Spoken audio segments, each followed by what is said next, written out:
你有故乡莫xia. Lúa gì? Dạ rồi, làm lòng cũng không coi. Từ tàn lâu chắc.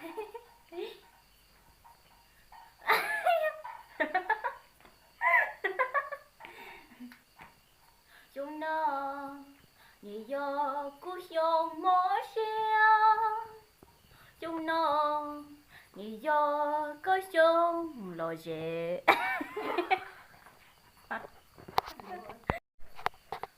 Hai chả này.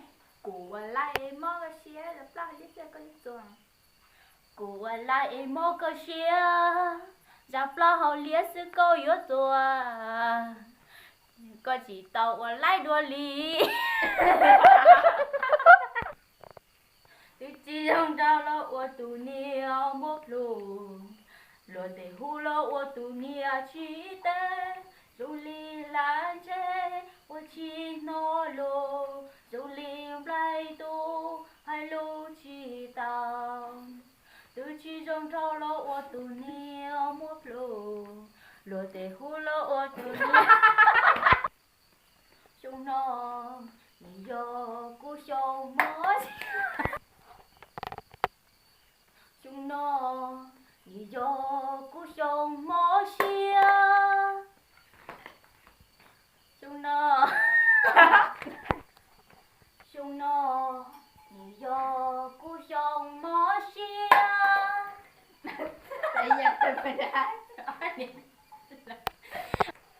chúng nó你有故乡莫xia. Chúng nó你有故乡落rễ. Lúa tua có tề. Con đồ lúa mùa kê. Không biết. Vừa nhớ là nè. Cái trả coi.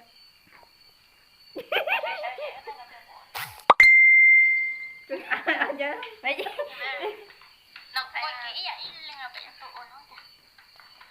cái có tưởng bay nắng như nhiệt coi ai giá rồi cái này là cái gì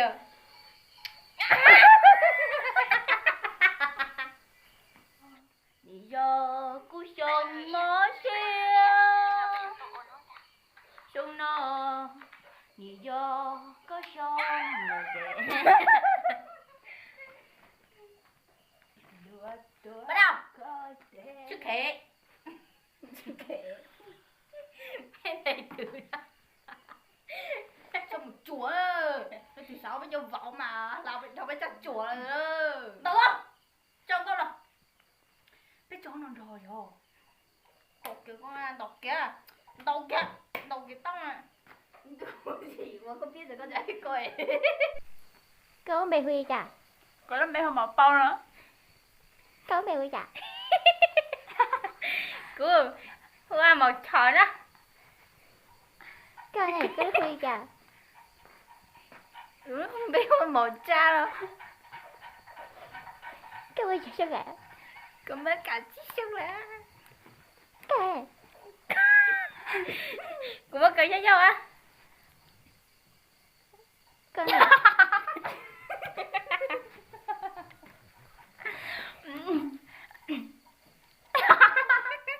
Tao đây. Cũng mà em. Ôi sao có gì à? Ốc. Bây giờ đi chân cao cho nên sẽ là tao nữa ha. Đấy là cái thời la la nhá. Là tao bắt không ha. Cụ lại em mơ có xia. Giáp đó hơi liết chứ có yếu chùa. Dạ tình gì? Đâu cho lời chê.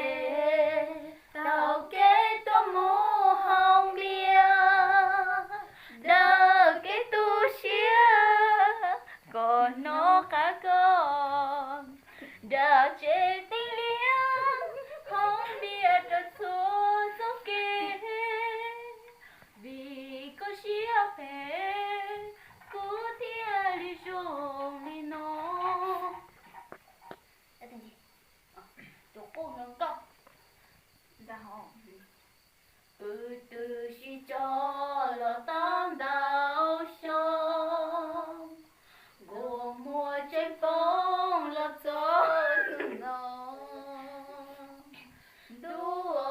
cô tôi luôn trong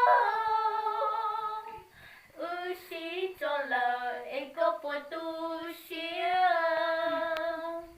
nó cho nó Trình cho con.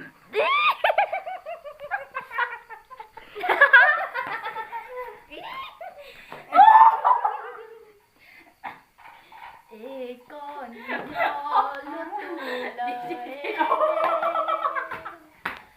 nó sẽ cho ta có một đuổi nè nhưng bao chỉ con chỉ cho cô là có chuyện nó trở hậu con chia hoa một hoa chỉ khi lấy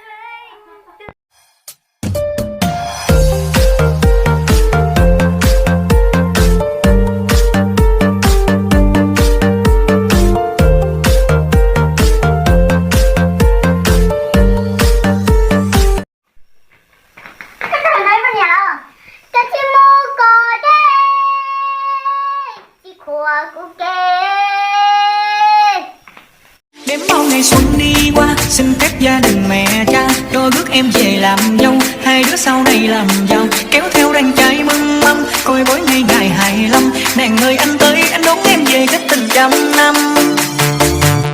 Đừng quay mặt thế, nước mắt rơi từ cứ để em đưa bàn tay vuốt đôi mi của anh. Đừng quay mặt đi, nước mắt rơi thì cứ